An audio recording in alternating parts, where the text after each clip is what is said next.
আসসালামু আলাইকুম প্রিয় শিক্ষার্থীরা, আশা করি তোমরা সকলেই ভালো আছো।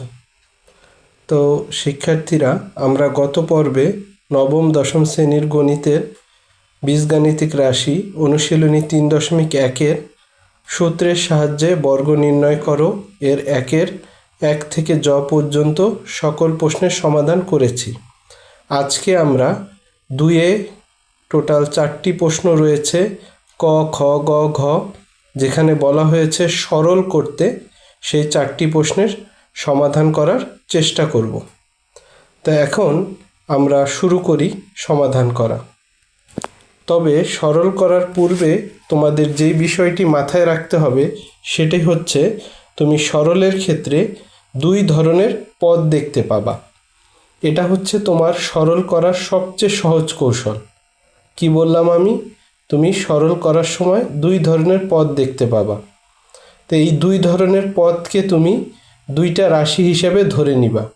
যেমন কথাটা একটু সহজ করে বলি, তুমি 2-এর কতে দেখতে পাচ্ছ প্রথম পদটি রয়েছে 7p + 3q - 5r, এবং আরেকটি পদ ওখানে তুমি খেয়াল করলে দেখবে আছে, সেটা এই পদ থেকে ভিন্ন।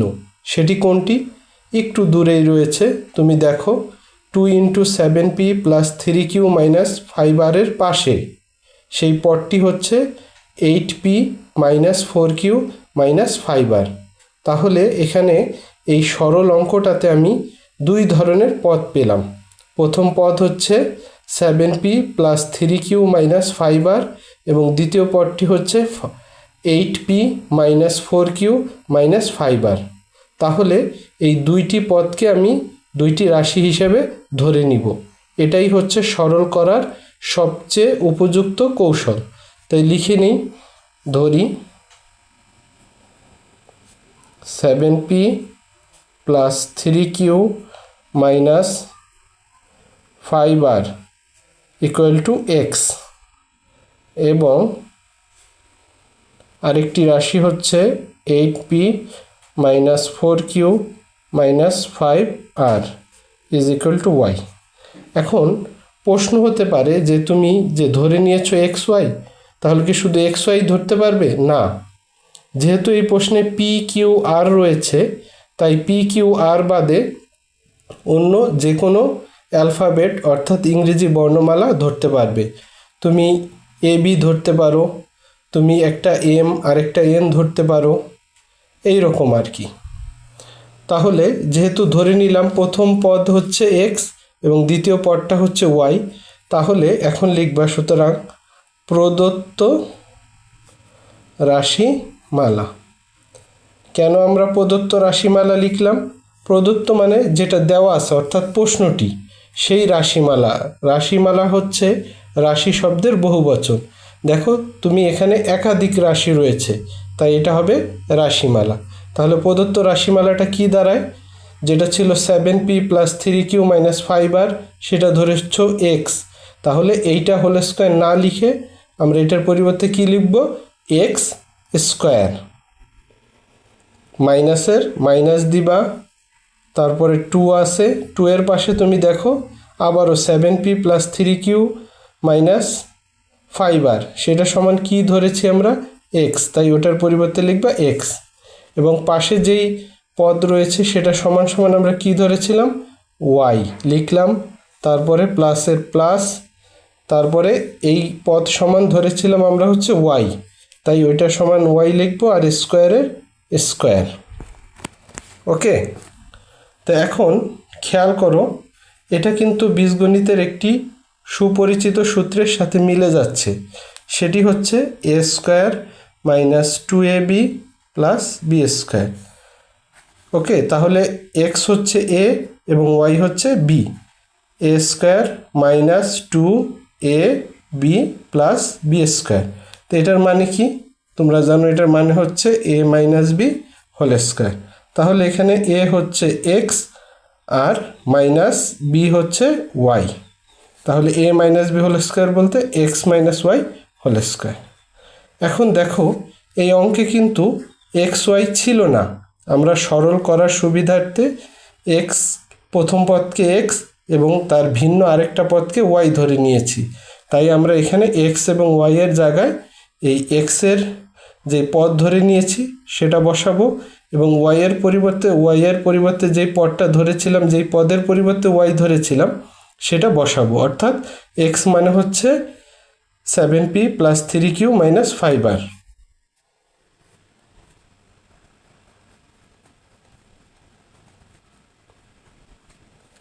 আর মাইনাস রয়েছে ওয়াইয়ের পরিবর্তে 8p - 4q -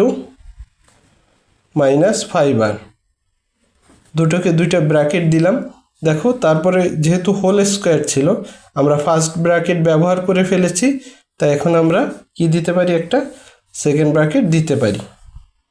ওকে, তাহলে এখানে বের হচ্ছে 7p + 3q - 5r। আর এখানে দেখো যেহেতু মাইনাস দিয়ে গুণ, তাই 8p প্লাস ছিল সেটা হয়ে যাবে মাইনাস, -4qটা মাইনাসে মাইনাস হয়ে যাবে +4q - 5r। এই মাইনাসের কারণে মাইনাসে মাইনাসে +5r হয়ে যাবে। হোল স্কোয়ারটা দিলাম। যেহেতু ফার্স্ট ব্র্যাকেটেই কাজ হয়ে যাচ্ছে তাই এখন আর আমরা সেকেন্ড ব্র্যাকেট দিচ্ছি না। এখন দেখো তোমরা খেয়াল করে, পি আছে এখানে 60টি, এখানে আছে -8টি। তাহলে কি হবে, 60টা পি থেকে 8টা পি চলে গেলে -p থাকবে। আর কিউ দেখো এখানে 3টা কিউ আর এখানে আছে 4টা কিউ, যোগ করলে হবে 60টা কিউ। আর আর এর ক্ষেত্রে তোমরা একটু খেয়াল করে দেখো, আর এর ক্ষেত্রে -5r আর এখানে +5r, প্লাসে মাইনাসে কাটা চলে যায়, +5r আর -5r কাটা চলে যায়। আর 7p থেকে 8p গেলে থাকে হচ্ছে -p আর 3q, আর এখানে আছে হচ্ছে +4q, যোগ করলে হয় 3q আর 4q যোগ করলে হয় 3 আর 4 60টা কিউ। এটার হোল স্কোয়ার। এটাই তোমরা অ্যান্সার হিসেবে লিখতে পারো, অথবা তোমরা যদি চাও এটাকে আরেকটু ভাঙিয়ে দেখাতে পারো, আমি সেই ভাঙিয়েও দেখাচ্ছি। এটা হবে a, তোমরা জানো, আর পরের অংশকে আমরা কি ধরি, b। তাহলে a + b whole square, a² + 2a, তারপরে কি b + b²।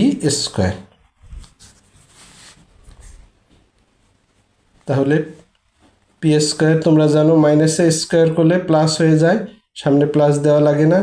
আর এখানে 3টা রাশি গুণ আছে, প্লাসে মাইনাসে মাইনাস, আর 2 আর 7 গুণ করলে 14, আর 5 কিউ p আর কিউ গুণ করলে pq, প্লাস 7-এর উপরে স্কোয়ার আছে, 7 × 7 কত হয় 49, আর কিউর উপরে স্কোয়ার q²। এটা তোমরা অ্যান্সার হিসেবে লিখতে পারো। তাহলে আমরা ওই পর্যন্ত না রেখে পুরো সমাধান এই পর্যন্ত রাখলাম।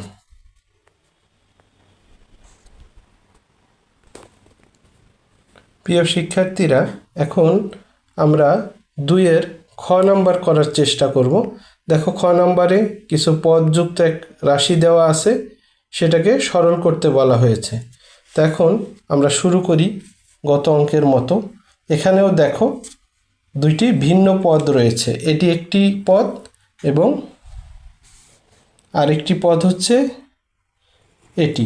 দেখো দেখতে একই রকম হলেও এখানে আছে +3n, এখানে আছে -3n, এখানে আছে -p, এখানে +p। তো ধরে নেই যেহেতু এখানে mn আর p আছে, তাই আমরা একটাকে x ধরে নিলাম আর আরেকটাকে y ধরে নিলাম। তাহলে আমরা কি লিখব, সুতরাং প্রদত্ত রাশিমালা। গত অঙ্কটা বুঝতে পারলে এই অঙ্কটা আরও সহজ হবে তোমাদের জন্য। তো রাশিমালায় দেখো এটা সমান কি ধরেছি, x, তাই এটার পরিবর্তে আমরা লিখব x, আর এটার উপর আছে স্কোয়ার, সেই স্কোয়ার দিলাম, প্লাসের প্লাস। এটা সমান কি ধরেছি, এই পদটা সমান ধরেছি ওয়াই, ওয়াই দিলাম, স্কোয়ার আছে স্কোয়ার দিলাম, মাইনাস প্রশ্নের 2 দিলাম। তারপর দেখো এই পদ সমান ধরেছি এক্স আর এই পদ সমান ধরেছি ওয়াই। এখন দেখো X square plus Y square minus 2xy হচ্ছে, তা আমরা একটু সাজিয়ে নিই। এক্স স্কোয়ার, তারপরে আনবো 2xy, পরে ওয়াই স্কোয়ার। তাই দেখো এটা একটা সূত্র হয়ে যাচ্ছে, A square minus 2ab plus B square. তো এটা কিসের সূত্র? A minus B whole square. তোমরা জানো সূত্রটা আমি লিখতেছি যে এটা কি সূত্র, A minus B whole square. এখন দেখো এক্স আর ওয়াই আমাদের কি আমরা ধরে নিয়েছিলাম, তাই এক্স এর বদলে আমরা কি লিখব, 2m plus 3n minus P লিখলাম, একটা ফার্স্ট ব্র্যাকেট দিয়ে আলাদা করলাম, মাইনাস দিলাম। ওয়াই এর পরিবর্তে আমরা লিখব ওয়াই এর মানটা 2m minus 3n plus P. তারপরে এই হোল ব্র্যাকেট দিতে যেহেতু আমরা ফার্স্ট ব্র্যাকেট ইউজ করে ফেলেছি, তাই সেকেন্ড ব্র্যাকেট দিয়ে হোল স্কোয়ার দিব। এখন অনেকের প্রশ্ন হতে পারে যে স্যার আপনি এক্স এর মান বসালেন, তারপর তো এখানে ব্র্যাকেট নাই, আপনি ব্র্যাকেট কেন দিলেন?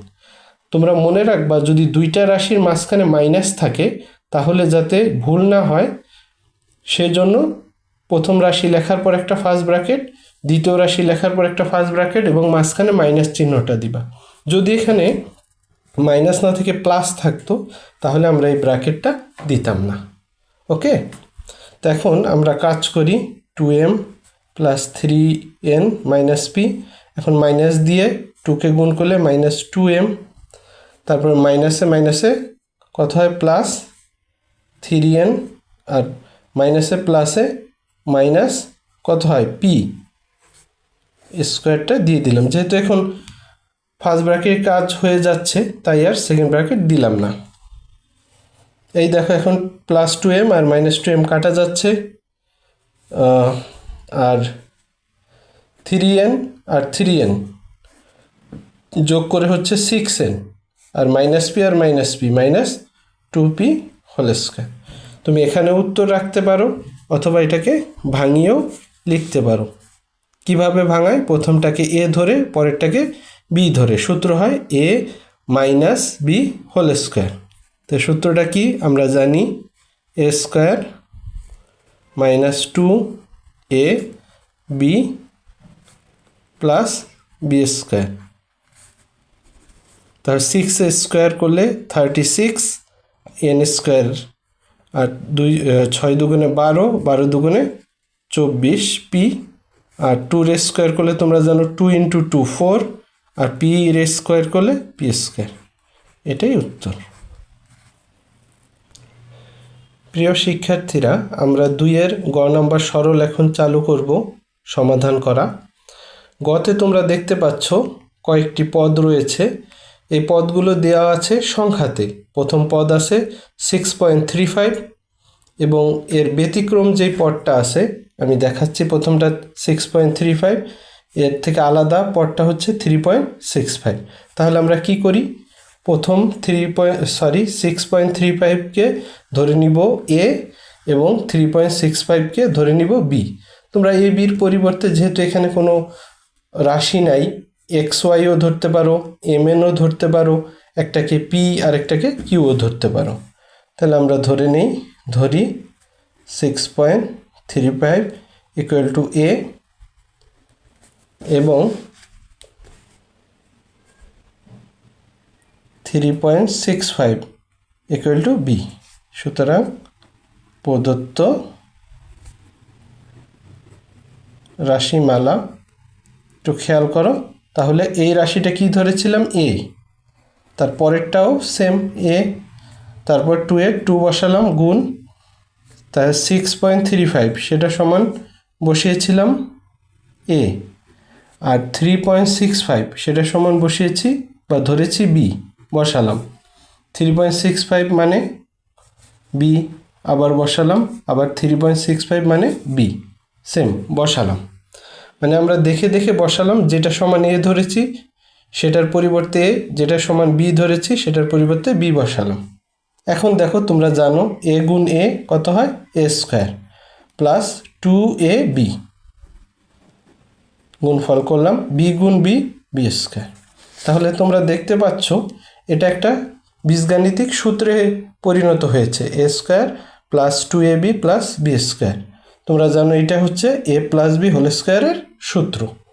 ওকে, এখন এ কি ছিল, এ ছিল 6.35, বসাবো, মান বসাচ্ছি আর কি। বি কি ছিল 3.65, মান বসালাম, ব্র্যাকেট আছে, ব্র্যাকেট দিলাম স্কোয়ারের স্কোয়ার। তোমরা এখানে সাইড নোট লিখে নিতে পারো মান বসিয়ে।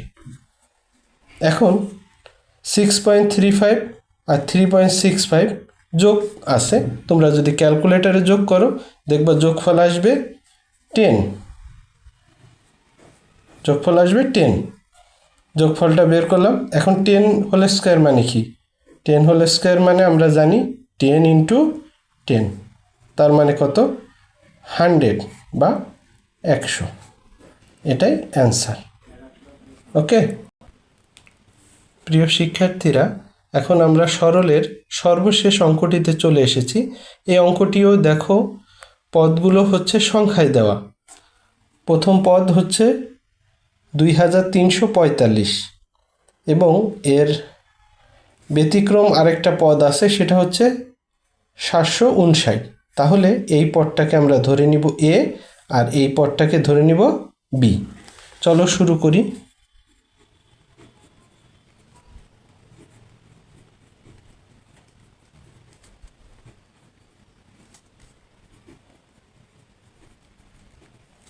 তাহলে এখন আমরা কি লিখব, তোমরা জানো লিখব প্রদত্ত রাশিমালা, অর্থাৎ এই দুটো ধরার ফলে যে এই রাশিটা আমাদের দেওয়া আছে রাশিগুলো সেগুলো কি হলো সেটাই আর কি।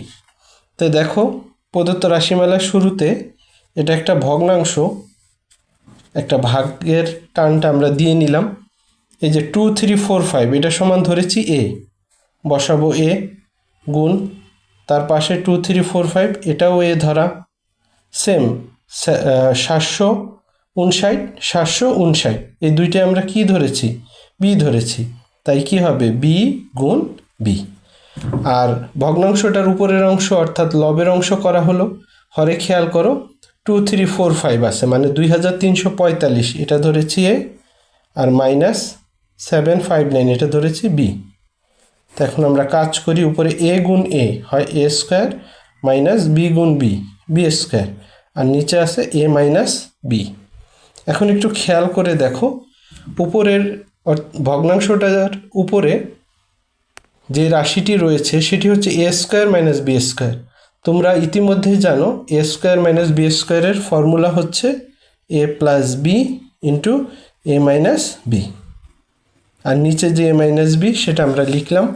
তো এখন দেখো এই এ মাইনাস বি কাটা যায় বা ভাগ চলে যায়, ভাগ চলে গেলে উপরে থাকে শুধু এ প্লাস বি। এখন এ আর বি তো এই অঙ্কে ছিল না, আমরা সরল করার জন্য সমাধান করার জন্য ধরে নিয়েছি, তাই এ মানে কত ধরেছিলাম 2345কে, আর বি ধরেছিলাম 759কে। আমরা এই দুইটোর মান বসিয়ে দিলাম। এখন যোগ আছে 9 আর 5 14 এর 4 হাতে 1